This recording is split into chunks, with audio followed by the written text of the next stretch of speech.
करती है 0 to 100, खाली रोड है 1 2 3 और शुभम जी फुट पैक वगैरह कितनी कंफर्टेबल भाई साहब?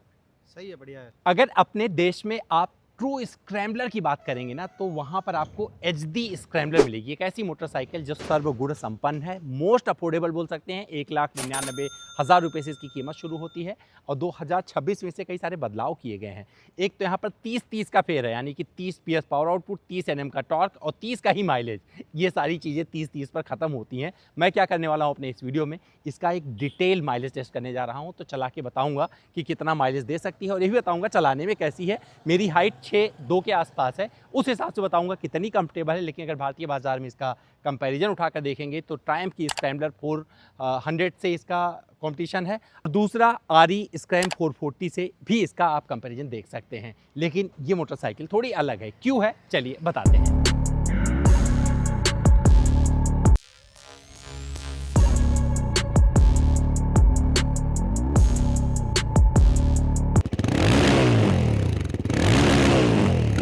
शुभम जी फुट पैक वगैरह कितनी कंफर्टेबल भाई साहब? सही है, बढ़िया है। स्पेस कोई दिक्कत नहीं, कितनी दूर चल सकते हो? आपके साथ कहीं भी। कहीं भी। तो भैया अगर ट्रैफिक में चलाने की अगर बात करें तो देखो, मैंने 4th गियर में डाला हुआ था। 3rd गियर पे लगता है कि बहुत हैवी चल रही है। मतलब अगर आप इस स्पीड पे 25-26 पे भी चल रहे हैं तो मन करेगा कि 4th गियर में डाल के रखें इस मोटरसाइकिल को। मतलब 4th गियर में चला रहा हूँ कि इस स्पीड पे 36 की स्पीड पे 36-37 की स्पीड है। तो ये वाला है यहाँ पर, और एक गुड़गुड़ाहट आती रहेगी। लेकिन ट्रैफिक में अच्छा क्या है यहाँ पे कि ये जो बॉडी वेट है इस मोटरसाइकिल का, उस हिसाब से बड़े इजीली आप इसे जो है फ्लिप कर सकते हैं। तो अगर आगे निकलना है, आपको लग रहा है कि चलो स्लो ट्रैफिक में आपको थोड़ा आगे स्कोप मिल जाए, बाहर चले जाओ, तो ये आगे बढ़ा देती है। और यहाँ पर मतलब शिफ्टिंग वगैरह ठीक लगेगी। हल्का सा लग रहा है कि नई बाइक है तो थोड़ा सा एफर्ट जा रहा है, बट मुझे लगता है कि स्क्रैम्बलर पहले भी चलाई थी तो उसमें कोई इशू नहीं था। 334 सीसी का इनका इंजन है और एक एग्रेशन 6 स्पीड इसमें आता है। सोचो 6 स्पीड गियर बॉक्स साथ में आती है और ये डिमांड करती है कि फटाक शिफ्ट करते रहो। तो अभी देखो 6ठे गियर में चल रहा हूँ, मतलब सिटी ट्रैफिक में जहाँ पे 40 की रफ्तार है, अगर 6ठे में भी डाल दे रहा हूँ तब भी देखो मोटरसाइकिल, मतलब इसको मन करता है कि वो चलती रहेगी, ऐसे गुड़गुड़ाहट के साथ में आगे बढ़ती रहेगी। तो ट्रैफिक में चलाना ईजी है और बहुत आसानी से जहाँ पर आपको स्कोप मिलेगा वहाँ से आप निकलना भी पसंद करेंगे। लेकिन 4th गियर के नीचे मैं देख रहा हूँ, 4th गियर के नीचे जाने का इसका मन नहीं करता क्योंकि थोड़ा सा वहाँ पर ज़्यादा स्ट्रेस में ये लगती है मोटरसाइकिल। बट ओवरऑल देखेंगे तो सिटी हैंडलिंग के हिसाब से भी ये एक परफेक्ट मोटरसाइकिल लग रही है, जहाँ पर आपको एक ऐसी बाइक चाहिए कि भैया थोड़ा सा अलग दिखे, लोग मुड़ के देख रहे हो थोड़ा सा, तो मुझे लगता है ये परफेक्ट है। जहाँ पर आपको जगह मिल जाए उस जगह से आप आगे निकल जाइए ऐसे। तो चलिए भैया पिकअप टेस्ट कर लेते हैं इसका कैसे करती है 0 to 100, खाली रोड है 1 2 3 और ये सॉलिड, मतलब आवाज़ आपको ठीक ठाक मिलेगी। 3rd गियर में 77 हुआ और 4th गियर में मुझे लगता है आ जाएगा नहीं, 5th गियर में आया है 100।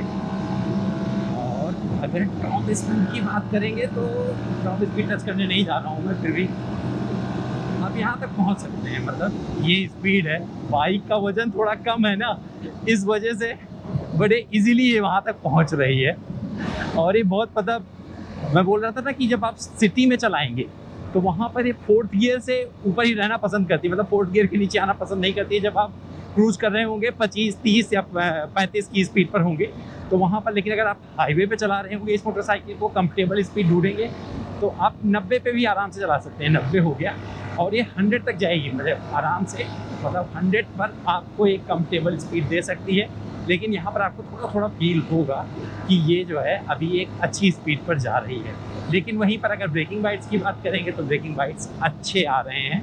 तो ये जो 100 कर रहा है कितने RPM पे जा रहा है, तो लगभग 6000 RPM के आसपास में ये मोटरसाइकिल वहाँ पर पहुँचा रही है आपको। तो ये जिस बैंडविड्थ पे आप चलाएंगे, जैसे अगर नॉर्मल राइड कर रहे होंगे तो ये वाली स्पीड होगी 85 to 90 के बीच में, जहाँ पर आपको इंजन भी थोड़ा रिफाइंड और शांत लगेगा।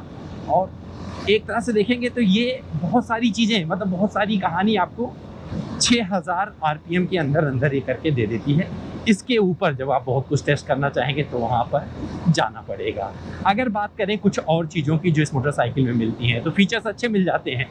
यहाँ पर देखो USB to C type charging port भी मिल जाता है, तो दोनों मतलब USB लगाना तो USB लगाइए, C टाइप लगाना C टाइप लगाइए, तो ना आईफोन वाला परेशान होगा ना एंड्रॉयड वाला परेशान होगा, उसका फ़ोन चार्ज होता रहेगा। यहाँ पर आपको कुछ राइड मोड भी मिल जाते हैं, हालांकि मैं इसे नॉर्मल में चला रहा हूँ, रोड पे ही चला रहा हूँ। अगर ऑफ रोड पे करेंगे तो वहाँ पे क्या है भैया, रियर ABS जो है स्विच ऑफ हो जाता है। लेकिन अगर और रेन में चलाएंगे तो रेन में आपको बहुत सारा, मतलब अभी मैंने राइड नहीं किया है तो नहीं पता, मुझे मौका मिलेगा तो इसको एक लंबा चला के ज़रूर लाएंगे। लेकिन अभी इस जगह पे बात करेंगे तो यहाँ पर इंजन की आवाज़ मतलब आपको ठीक ठाक सुनाई दे रही होगी, बाहर की आवाज़ काफ़ी कुछ इस मोटरसाइकिल से हेलमेट के अंदर भी आपको प्रतीत होगी। अच्छी क्या लगती है चीज़, हैंडलिंग अच्छी है, तो जिस तरीके का हैंडलिंग का पोजीशन दिया गया है इसे अपने हिसाब से आप एडजस्ट भी कर सकते हैं, लेकिन इसमें मुझे अच्छा लग रहा है, मतलब एक एडवेंचर वाला फील यहाँ पर आ रहा है। यहाँ पर जो चेंजेस किए गए हैं वो रेडिएटर पर दिखेगा, थोड़ा सा आपको जो फेयरिंग है उभरी हुई नज़र आएगी, क्योंकि रेडिएटर के शेप को इन्होंने चेंज किया है। 12.5 लीटर का टैंक साइज है, जो कि मान के चलिए लगभग 350 किलोमीटर तक की रेंज दे देगा अगर कंपनी के क्लेम की बात करेंगे। वैसे माइलेज कितना देगी तो कोशिश कर रहा हूँ कि लगभग 50 किलोमीटर चलाऊँ और बताऊँ कि कितना माइलेज इसने दिया है, तो वहाँ पर हम इसको टेस्ट करके बताएंगे। अगर अन्य चीज़ों की बात करेंगे तो मेरे राइडिंग पोजीशन मतलब एक कंफर्टेबल राइडिंग पोजीशन ऑफर कर रही है, लेकिन एक एग्रेशन है इस इंजन में और हीट भी मुझे थोड़ा थोड़ा महसूस हो रहा है। मतलब गर्मी ज़्यादा है तो उसका श्रेय गर्मी को भी दे सकते हैं, बट आपको पता चलेगा।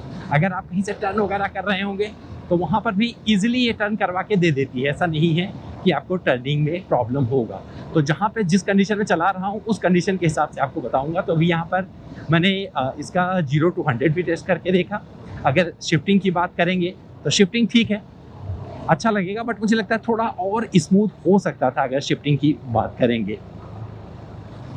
बट यहाँ पर अगर रोड प्रेजेंस की बात करेंगे, क्या लोग मुड़ उड़ कर देखते हैं इस मोटरसाइकिल को, तो ये कुछ लोगों की नज़रें इस पर आ रही हैं, खास करके ये वाला रंग लोग देखने की कोशिश कर रहे हैं। तो एग्रेशन है इस मोटरसाइकिल में और खूबसूरती भी है, और मुझे लगता है कि अगर HD या बोले जावा, क्योंकि सब एक ही है, तो वहाँ पर अगर ये थोड़ा सा नेटवर्क और दुरुस्त करें तो बहुत सारे लोगों को अच्छी मोटरसाइकिल मिल सकती है। विजिबिलिटी वगैरह अच्छी है, जो रियर व्यू मिरर दे रखा है इन्होंने, ये अपना काम बखूबी कर रहे हैं। हमारी इस राइड में आपको बहुत सारा जो है हाईवे रन देखने को मिलेगा, हालांकि सिटी कंडीशन में भी थोड़ा बहुत मुझे मौका मिलेगा तो वहाँ पर जिक्र करेंगे जब सिटी में चलाएंगे कि सिटी में चलाने में कैसी है।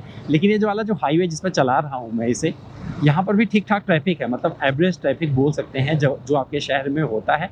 बम्पर टू बम्पर ट्रैफिक इसे नहीं कहेंगे, लेकिन मौका मिलेगा तो बम्पर टू बम्पर ट्रैफिक में भी इसको चलाया जाएगा। लेकिन अगर सस्पेंशन की बात करूँ तो सस्पेंशन अपना काम अच्छे से कर रहा है, मतलब आपके कमर तक दर्द बहुत नहीं पहुंचने दे रहा है। अगर आप थोड़ा सज्जनता के साथ में पेश आएंगे, जो सामने स्पीड ब्रेकर आ रहे हैं, ऑफ रोडिंग ज़्यादा होता की नहीं है, थोड़ा बहुत कच्चे रास्ते से निकाला है, लग रहा है कि हाँ अपना ये काम कर देगी। तो जब मेरे पास ये लॉन्ग टर्म में या ज़्यादा चलाने का मुझे मौका देगी कभी ना, तो उसका जिक्र जरूर करेंगे और बताएंगे भी आपको। रात में भी राइड नहीं किया है, इस वजह से हेडलैम्प का थ्रो वगैरह कैसे होता है उसका जिक्र नहीं कर सकते, लेकिन यहाँ पर आपको LED हेडलैम्प मिल जाते हैं जो कि एक अच्छा काम करते हैं, क्योंकि इसके पहले भी मैंने राइड कर रखा है, इसका जिक्र किया था, आपने पुराना वीडियो ज़रूर देखा होगा।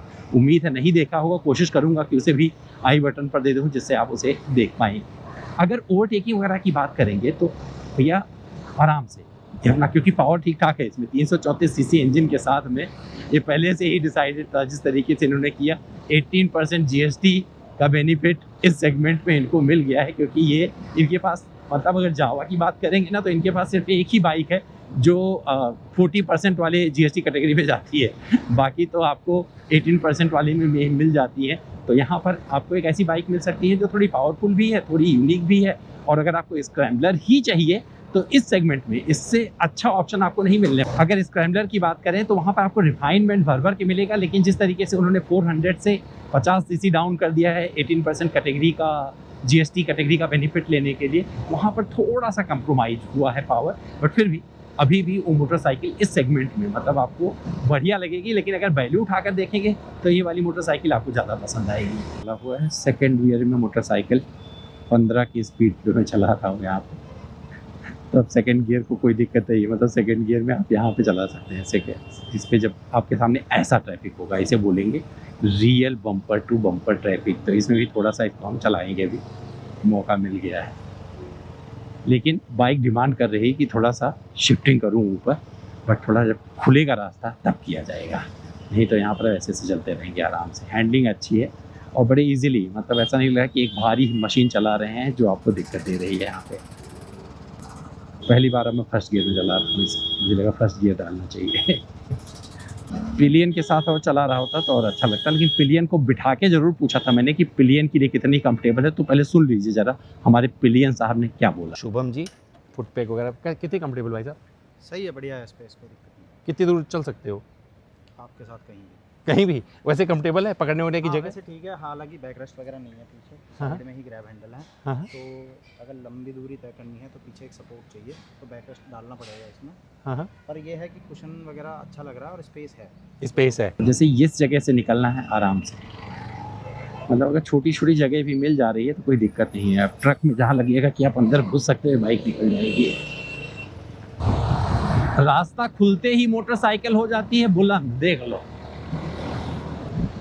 ये कितना माइलेज देगी ना, इस वीडियो के लास्ट में आपको पता चलेगा। लेकिन जो आरपीएम में जहाँ तक रख रहा हूँ ना, वो है 6000 आरपीएम के आसपास तक मैं इसको लेके जा रहा हूँ, इसके ऊपर नहीं जा रहा हूँ।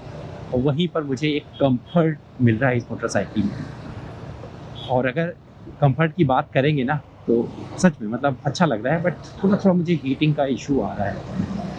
मतलब अब लग रहा है कि इतना चलाने के बाद, जैसे 35 किलोमीटर चला चुका हूँ, तो ऐसे लग रहा है कि अब जो है बाइक से हीटिंग हो रही है और वो पैरों को फील हो रहा है।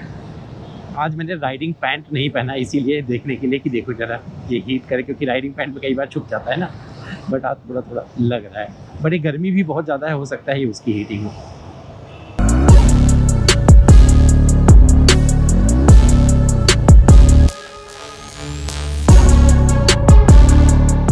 तो भैया राइड कंप्लीट हो चुकी है, माइलेज टेस्ट कंप्लीट हो चुका है। 51.6 किलोमीटर इस मोटरसाइकिल को मैंने चलाया है। जो माइलेज टेस्ट है 47.2 किलोमीटर का है। जो 47.2 किलोमीटर हो गया, दोबारा टैंक भरवाया तो 1.56 लीटर पेट्रोल आया। इसका मतलब हुआ 30.2 किलोमीटर प्रति लीटर का माइलेज इसने दिया, जो कंपनी क्लेम करती है उससे थोड़ा ज़्यादा। अब हंसिए मत, इतना ही इसने दिया है जो आपको परफेक्टली उन्हें बता दिया है। अब क्या है भैया, चलाने में कैसी है, तो एक ऐसी मोटरसाइकिल इसमें ठीक ठाक पावर भरा हुआ है। 30 का पेयर है, मतलब 30 पावर आउटपुट है इसका पीएस में, और 30 Nm टॉर्क है, और 30 का ही माइलेज है। और इस 30 को अगर सब जोड़ देंगे ना तो 90 की वो स्पीड बनती है, जो इसकी कंफर्टेबल स्पीड बन जाती है। मैंने 118 भी टच किया है, लेकिन जब आप सिटी में चला रहे होंगे तो लगेगा कि इसमें जो है गर्जना ज़्यादा है, मतलब आवाज़ खूब सारी मोटरसाइकिल निकालती है। बस एक तकलीफ मुझे हुई है, वो बता देता हूँ। जब मैं बैठ रहा हूँ यहाँ पे ना, तो ये पैर यहाँ तक आ रहा है इस फुट पैक से ऊपर, क्योंकि ये सीट हाइट मेरे हिसाब से छोटी है। तो जिनकी हाइट 6'2" वाली होगी तो उनके लिए कंफर्टेबल नहीं होने वाली है। किसके लिए कंफर्टेबल होगी? 5'4", 5'3", 5'5", 5'6", 5'7", 5'8", मुझे लगता है इनके लिए कंफर्टेबल मोटरसाइकिल होने वाली है। 12.5 लीटर का फ्यूल टैंक परफेक्ट है। आप लंबी दूरी की यात्राएं भी इससे कर सकते हैं। फीचर्स भी इसमें कमाल के मिल जाते हैं, काम के मिल जाते हैं। 3 राइड मोड मिल जाता है। आपका मोबाइल डिस्चार्ज नहीं होगा, क्योंकि USB और C टाइप दोनों चार्जिंग पोर्ट है। अगर आप कंटेंट क्रिएटर हैं तो आपका GoPro वगैरह भी चार्ज करता रहेगा। ओवरऑल कुल उठाकर मिलाकर देखेंगे तो ये मोटरसाइकिल एक ऐसी मोटरसाइकिल है जिसकी तरफ नज़रें मुड़ती हैं, और सबसे ज़्यादा अफोर्डेबल स्क्रैम्बलर है। 1,99,000 रुपये से कीमत शुरू हो जाती है। अब इस SD स्क्रैम्बलर का कौन सा कलर आपका फेवरेट कलर है, कमेंट करके बताइएगा। मुझे तो ये वाला अच्छा लगा, तो मैंने इसे उठा लिया और सारा राइड कर लिया है। और मुझे लगता है कि अगर आप जो है एक अलग मोटरसाइकिल चाहते हैं तो वहाँ पर अब आपके पास माइलेज भी है और मेरा फर्स्ट राइड एक्सपीरियंस भी है, जिसमें मैंने सब कुछ क्लियर कर दिया। हमारा ये वीडियो आपको कैसा लगा कमेंट करके जरूर बताइएगा, इंतजार करेंगे कमेंट बॉक्स में। और यहाँ पर जुड़े रहिए, देखते रहिए, चैनल को सब्सक्राइब करके जाइए, क्योंकि जब तक आप सब्सक्राइब वगैरह करके रखेंगे मैं आपके लिए दूसरा वीडियो लेके आ रहा हूँ।